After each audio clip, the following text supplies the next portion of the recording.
I was you, I was you.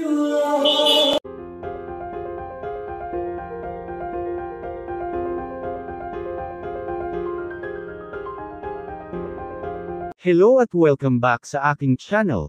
Asawa ni Drew Arellano na si Iya Villania balik workout na.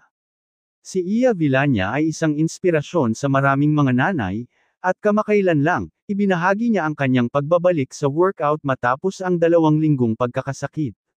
Bagamat nasa huling trimester na siya ng kanyang pagbubuntis, hindi siya nawawala ng lakas at determinasyon upang ipagpatuloy ang kanyang mga ehersisyo. Ang kanyang pagbabalik sa fitness ay isang magandang paalala na ang kalusugan at ang pangangalaga sa sarili ay hindi dapat isantabi, kahit na may mga pagsubok na dumaan. Saad nga niya sa kanyang ipinakitang video, finally some strength training back in after being sick for 2 weeks. Narito at ating panoorin ang kabuuan ng video, pero bago yan maaari po kayong mag-subscribe para laging updated sa iba pang kaganapan.